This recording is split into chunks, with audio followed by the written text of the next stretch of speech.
Hey everybody, we're live. It's the State of Black America press conference, uh, a Democratic Party. Uh,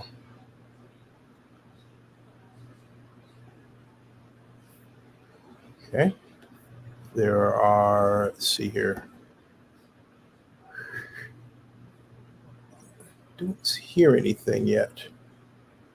Let me see here. I don't hear anything yet. We're supposed to start in 3 minutes, so I think that's part of the drill is that we haven't started. So that's part of the drill is that we haven't started. So that's part of the drill is that we haven't started. Busty Hicks is the man on the left. Busty Hicks is the man on the left. Busty Hicks is the man on the left. Let's see Busty Hicks is. Yeah. So anyway, echo. What's at stake for Black communities in 2022?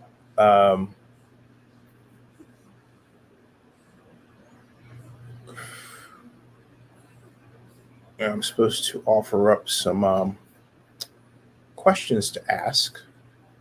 So here's my question.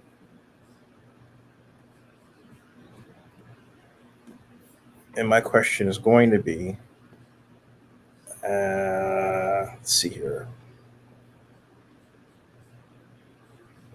Let me try this another time. Another way, rather. Let's see here.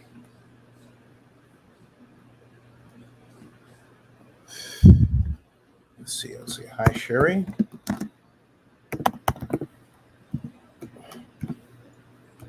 My question is, how would you assess the recovery of California's Black community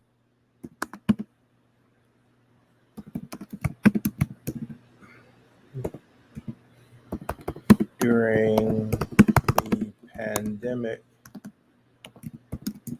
and what should be the next steps for the party? There. Thank you. Thanks.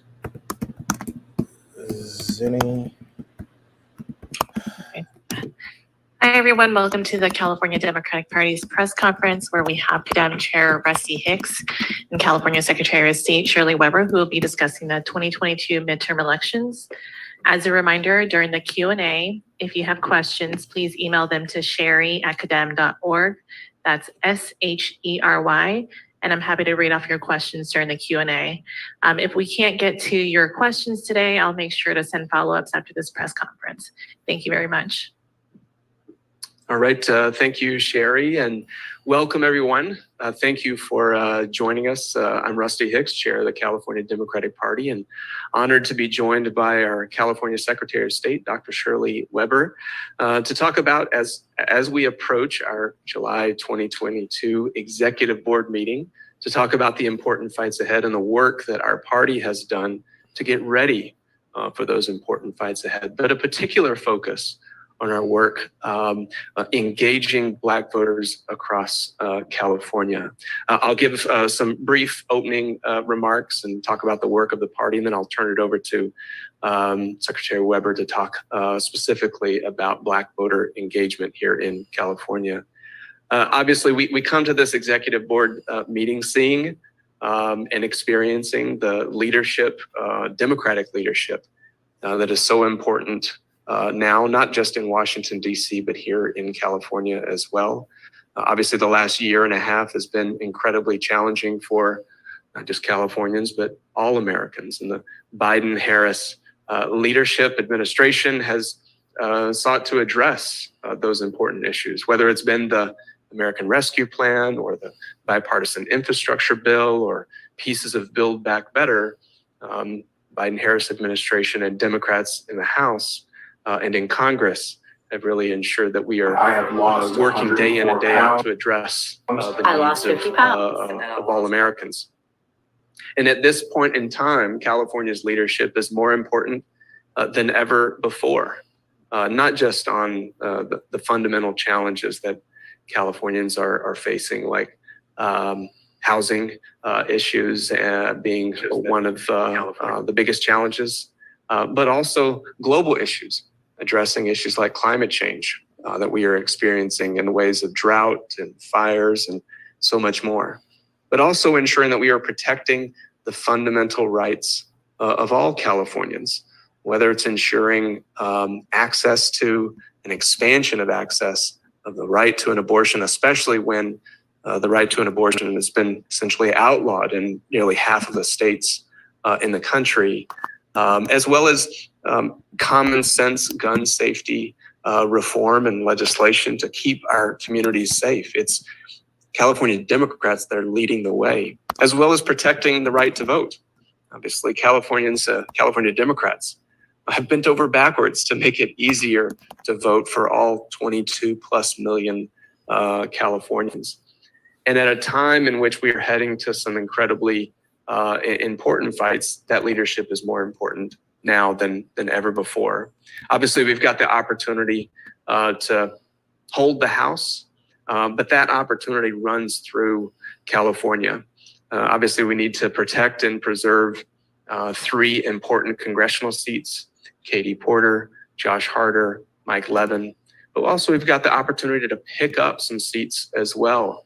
The seat currently held by Mike Garcia in the northern part of Los Angeles County, a great candidate, Christy Smith, in that race. The southern part of the Central Valley, current seat held by David Valadeo, Rudy Salas, an outstanding candidate, and an opportunity to pick up that seat. 2 seats in Orange County held by Michelle Steele and Young Kim. And so the future of the House, of Democratic leadership in the House, runs through California. But also we've got the opportunity to keep statewide leadership in the hands of Democrats. Obviously, we've got a great Secretary of State that is running for election, having been appointed to that seat. But obviously, the Democrats holding every statewide office, and we intend to do the hard work to keep it that way. But also grow our majorities in the Assembly, in the Senate as well. How are we doing that? Well, we believe that political parties should engage voters not just a few days and a few weeks before Election Day, but on a year-round basis.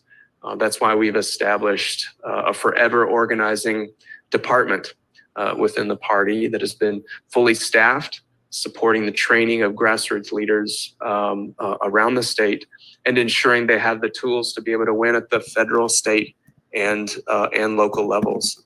And at the same time, obviously, as I'm sitting here with our Secretary of State, the state party has really ramped up our voter protection program as well, making sure that we're pushing back on misinformation and disinformation that doesn't just happen in some far-flung reaches of our country. It does happen right here in California as well. So we've expanded our voter protection hotline.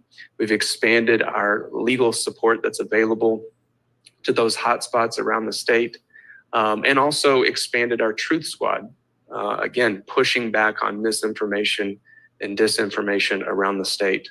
And so this weekend, our executive board meeting this weekend is not just about the business of our party, but about doing the work as well. We'll have organizing opportunities that are going to be knocking on doors for Christy Smith, knocking on doors for Katie Porter and for Jay Chen in Orange County. And we're also going to be on the phones for Rudy Salas as well in the Central Valley. And so a lot of work is going to take place this weekend, getting us ready for the general election in November. With that, I want to turn it over to our Secretary of State to talk us a little bit about the importance of Black voters, especially in these critical fights and the important races around the state. Well, thank you. And I want to thank Rusty for calling this meeting and really spotlighting some of the issues and concerns that we have around the state in terms of voting. I'm Shirley Weber. I'm California's Secretary of State, and I'm really honored to have been appointed to this position, something that I thought I'd never obviously be because it wasn't something I was aspiring to become. But being a child of former sharecroppers in Hope, Arkansas, and understanding the fact that during their lifetime, they did not get a chance to vote. My grandparents never voted in this country, despite the fact that they had been slaves and freedmen in the 1800s, never had a chance to vote in any election in this country, my grandparents. But my parents did when they moved to California. And their opportunities were limited because of Jim Crow laws, the restrictions and making it very difficult for persons to vote, to register to vote. And to register to vote in Hope, Arkansas, obviously would be a threat to one's life. And so coming out of that tradition and coming to California and recognizing that voting was available, it was accessible to African Americans in our community in South Central LA. My parents became poll workers, and our house became a polling place for over 20 years in Los Angeles. Their dedication and commitment to voting was drilled into me as a child, and that the importance of it. And so as a Secretary of State, I come to this position with the recognition that voting has been a long tradition in African American communities. The Voting Rights Act of 1965. It's interesting that of all the real big issues that African Americans took on in the civil rights era were really education and voting. Other things happened, people sitting in restaurant counters and so forth and so on.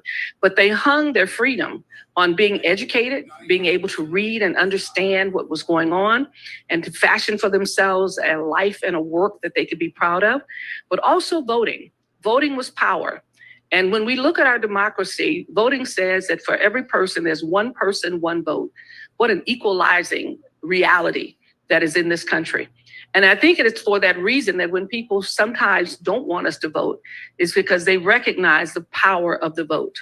So in 1965, the efforts was not to get the vote, but to remove the barriers for voting.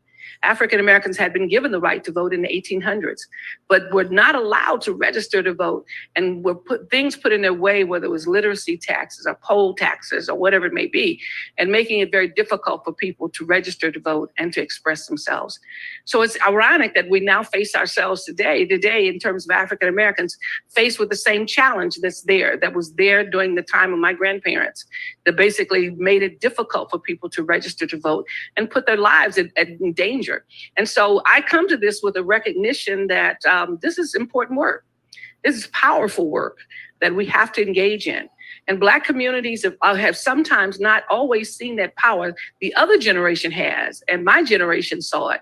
And so our task right now is to make sure this new generation of young people understand what took place in 1965, what took place when people gave their lives, when Medgar Evers and others registered people in Mississippi and were killed for doing it.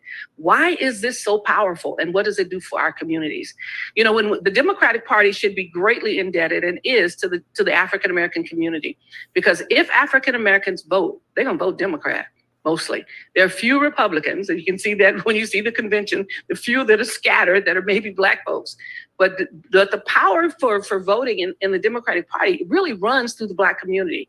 And when Black people show up to vote, we see the results of whether it's a Biden election or whether it's an Obama election. But we also see the devastation of a Trump election when we don't go vote, and when we don't feel the need to vote. And so we have to understand the power of voting, what happens when you don't vote, when you can't vote, and then to utilize that power when you can vote.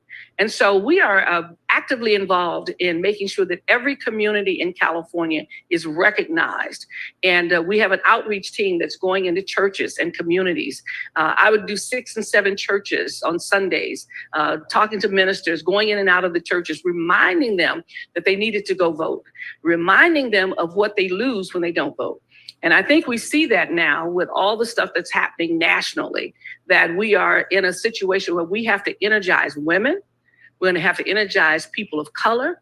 to understand that the efforts to take away their right to vote, the efforts to make it harder to vote by mail, and we just implemented vote by mail, and we're now seeing laws that now people are saying you can't send an absentee ballot to a ballot box. I mean, we've done this before, and we've done it over and over without incident, and yet people are trying to figure out ways to keep us from voting. You know, you can't vote after 12 o'clock in Georgia. Why? Because churches were taking people after church in their buses to polls to vote. Now, so now you're going to outlaw 12 o'clock voting on Sundays. How crazy can we be? But we're going to fight for this, and we're still fighting, and we're making sure that we get into every community. My outreach team is making sure that everyone understands how to vote, how to utilize the vote. It's interesting that we're seeing more and more African Americans vote by mail. When they didn't trust the right to vote by mail in the 1970s, they refused to vote by mail because they had the memories of the South. And now they're voting by mail. So people are now going to make it harder for them to vote by mail. But so we have to have the persistence and the determination of the Kings and the Medgar Evers that there will be no barrier for us, that whatever it is, that we as citizens will exercise that right to vote, because we know that when we vote, things change. Outstanding. Well, you mentioned the access to drop boxes. I just saw this morning in Wisconsin, Yes. a judge outlawed drop boxes. And so, it just made me think about the importance of California's leadership at this point in time, Yes. where, a drop box is law of the land here in California. And we just signed an agreement this past week with the University of California so that every University of California will have a drop box. And we're working with the CSUs, the president of UC. We just had a meeting at UC Davis, and they've agreed to every campus will have a drop box. We've made it easier for our students to, because we know one of the challenges is getting young people to vote because they travel around. So now students, when they register for classes, can register to vote. They can be sent to our website to do that. But yeah, we're going to get a drop box on every UC campus, and we're working with the CSUs to do likewise. So we want to make it accessible. And I read that this morning too, and I thought, oh my God. They're going to make it illegal to take your absentee ballot to a drop box. Then what do you take to a drop box if you don't take an absentee ballot? Exactly. That's what I thought. What kind of decision is this? You can use another ballot. What other ballot do you have? Right. Than an absentee ballot. Right. Little sketchy support for the argument there. Yes. Unbelievable. Any questions? So we have two questions from Xenophon Abraham with Oakland News Now. The first question is, how would you assess the recovery of California's Black community during the pandemic? And what should be the next steps for the party? Well, and he can deal with the party part. The recovery, when I was in the legislature, the California Legislative Black Caucus made a primary issue to make sure that as the governor talked about recovery, that it would not be the same coming back, but come back better. And as a result of that, we're seeing the efforts to increase the amount of earned income tax credit for those who are poor, those who've been left out of that. We're also seeing greater opportunities in terms of jobs. We're seeing a decline in unemployment in California, so that once again, we're facing that. Clearly, we're facing the issue of inflation that is greater than California, that's across the nation, and that has an impact. But the fact that we have a surplus of resources this time, we're giving more money to our schools. We're making sure that the schools that didn't have the resources in order to deal with the pandemic, that we're getting more of that, and that we're having more resources coming into our nonprofit organizations to assist us with health issues and those kinds of things. So we hope we're building better than just coming back and rebounding, but basically being in better condition and responding to the challenges that we faced during the pandemic itself. I know Rusty will address the party piece, but I've been pushing very hard at the party level to make sure that we have a great inclusion of African-American males. We often hear about females and the power of women voting in California, and Black women do vote and vote in great numbers and great percentages. But we also have to give an opportunity to young Black men and listen to them and find out what their issues are and how they want to grow and develop in the Democratic Party. The reality is, when I talk to them, they have no other party to go to.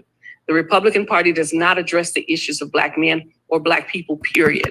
And so that's a challenge. And so we then have to capitalize on that and make sure that they're at the table with us. Well, certainly for the party, I think our next step are to first and foremost really double down on ensuring that our staff and our delegates are reflective of the great diversity that is our state. I'm really proud that I think more than 2/3 of our staff are people of color.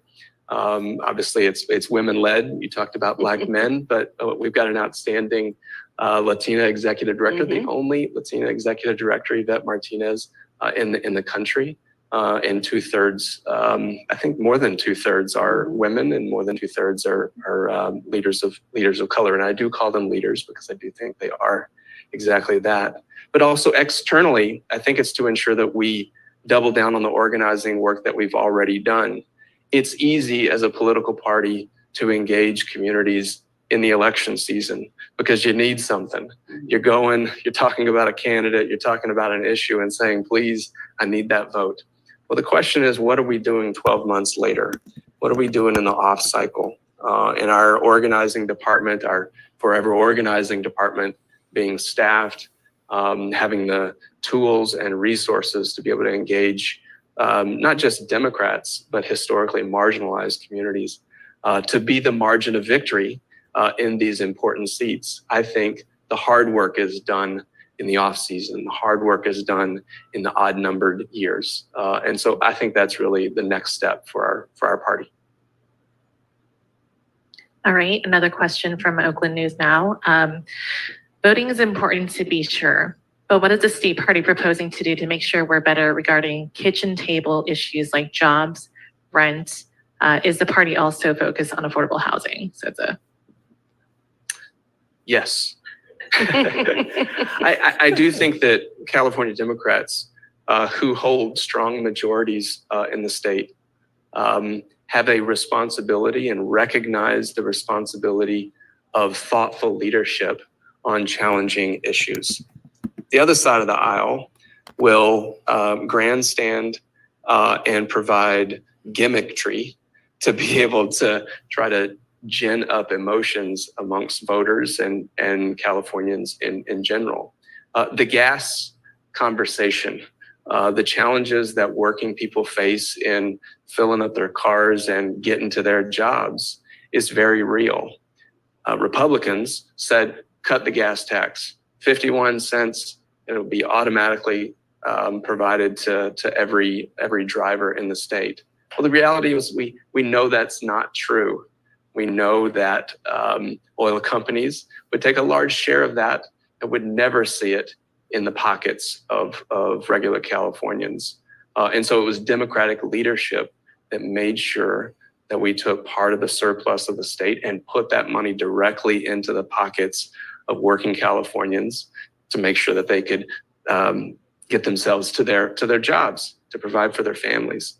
And so I think that whether it's the issue of affordable housing, whether it's the issue of climate change, whether it's the issue of jobs, it's California Democrats that are providing that thoughtful leadership and thoughtful stewardship of our state. all right, and we have one last question. How can Black California Democrats help you all? Do what? How can Black California Democrats help you all?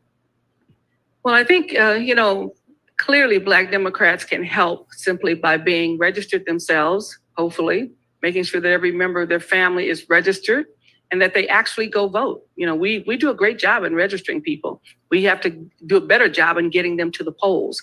We're over 72% of all eligible Californians actually registered to vote. That becomes important when we look at that. And yet with the last election, we were at 35% or something of that nature that actually turned out to vote. So registering to vote, we're great at it. Getting to the polls on the day of the election is extremely important. And so we ask Californians to organize in every community they are in to make sure that their neighbors are voting, that they're voting, that all their children are voting. The fact that everyone gets an absentee ballot now is a unique opportunity for people to make sure that folks go vote and that they're participating. So they can help us by basically engaging themselves in registering people to vote, but equally important, making sure people go to vote. Participating in campaigns, if they choose to participate in campaigns, that's always wonderful. But I just tell all of my friends, call all your relatives, make sure all your kids have turned in their ballots. ballots. Anybody you ever fed before, make sure they vote. And that's usually a whole lot of people in the Black community that will show up to eat. But you want to make sure that they vote as well. And so that just make it, and we're trying to make it our churches a real social event about voting, to make sure that people get the information, that they see it as an important thing to do, that they wear their "I voted" signs on their shirt so that they understand that this is something extremely important.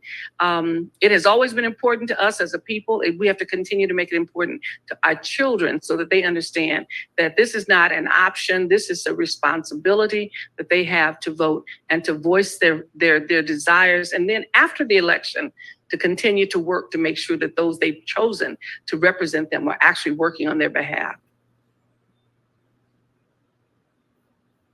And that was the last question. Oh, I'm sorry. Go ahead.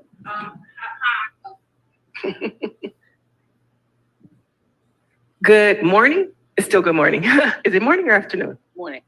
Oh, okay. So my name is Neil Anderson. I'm the digital editor for the Los Angeles Sentinel newspaper. And one of the things that we identified with this recent primary election is messaging. So we identified that a lot of our community didn't even realize that their ballots came in the mail. They didn't necessarily make the connection that they're no longer polling places, but voting centers. And they didn't know that they could go vote before Election Day. So my question is the party working on a real strategic way to message these things, voting centers, voting early, and that your ballot comes in the mail still, because they didn't realize it wasn't just because of the pandemic, that now it is, a thing that will happen moving forward. So will the party push to make sure that their constituents know the process of voting and how much easier it is for them? Much more than the party, the state is doing that. The Secretary of State's office. We've spent a lot of money. We'll continue to spend quite a bit of money in messaging and making sure we have videos, we have information we're taking to different sites where with all kinds of materials on how to vote. Like I said, we have the website. My website has lots of videos on how to vote. We've gone into churches and tried to explain to everybody that you're going to get a ballot in the mail, making sure people have done that. The ministers are working with the people in the community.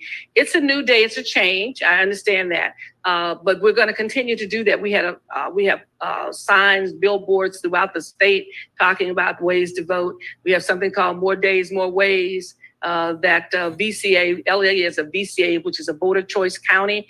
We give extra money to our registrar voters to make sure that they do the More Days, More Ways reality in terms of you've got 11 days in Los Angeles to vote. We make sure that they know that and that they have their ballot. We have all kinds of, we get lots of calls on our hotline to explain how to vote. So we realize it's a change, it's new, it's different. They should have all gotten it in the ballot, the mail in the ballot when they saw that if they had any questions they could call, but the ballots went out 30 days in advance. So they had a lot of lead time. And I know with all of that, there's still some folks sleeping in Los Angeles, not paying attention to it. We even went into the homeless areas in LA with Senator Kamlaga Dove. My staff was there with them, registering people to vote, making sure they knew what the resources were available to them to vote. So it's a big job, but we've got 22 million voters in California. We're trying to get into every community and a lot of media attention to it too. We put a lot of ads in all of our Black media press, all of our ethnic press to say, you're going to get a ballot. This is what you need to do. So we'll continue to push that. We hope to see greater response, but everyone got a ballot. I got a few friends call me, wonder what this is. We also suffered from voter fatigue.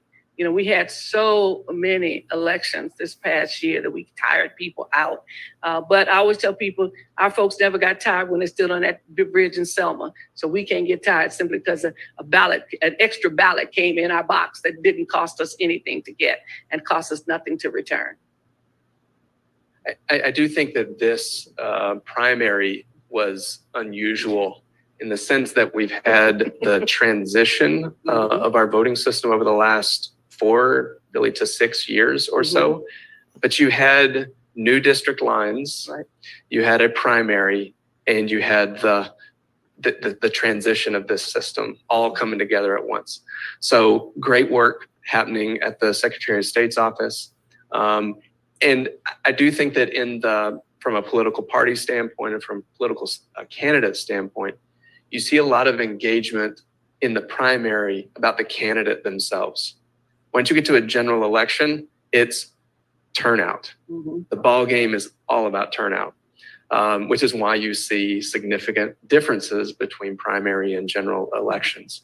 So the party has had and will continue to have a voter education campaign and program, especially in historically underserved and underengaged communities.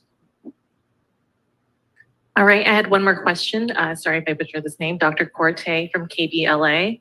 Her question is just to follow up on the earlier question about California Democratic Party's engagement of Black male voters. A few weeks ago, LA Times columnist Eric D. Smith wrote a compelling piece about Black men not being seen or heard by elected officials compared to Black women and children. These insights were affirmed by a recent poll. What is the California Democratic Party doing differently to address this constituency that is part of a whole community approach to Black engagement? Well, certainly first and foremost is making sure that Black men have a voice and a stake and a seat at the table within our party. Two, ensuring that we're engaging Black men in our recruitment efforts for candidates that are running at the local level or running for state assembly, wherever it might be. We have Contest Every Race, which is a campaign to challenge seats that are currently held by Republicans. And we have a large number of leaders of color, community leaders of color, that are stepping forward in those races. And lastly is to focus on particular constituencies in our organizing efforts on that year-round basis. And so I remember seeing the article and certainly was reminded within our party the importance of Black men within our party. And obviously the Secretary has hit on it again today. And that is all the questions we have for today. Thank you all. Thanks, everyone. Thank you. Thank you. Thank you. So that was, as they say, that was, that's all, folks. And I want to thank Sherry Yang for inviting me to cover this and broadcast it to you. And my thoughts are that California is only 6% African American, maybe 5%. It's actually now 5%. And the reason for the reduction is directly tied to housing costs and, of course, the pandemic and job loss. The party needs to put all of its energy on making sure that it deals with the number one issue in the Black community, and that's money. Money in the form of jobs, money in the form of affordable housing, money in the form of grants and investments to small Black businesses. Those keys are important. Voting, in my view, will take care of itself in the flow of our democracy and our desire to be heard. I think it's very important, however, to make sure that the system of our environment addresses how difficult it is at times for a number of Black Californians to just simply make it. And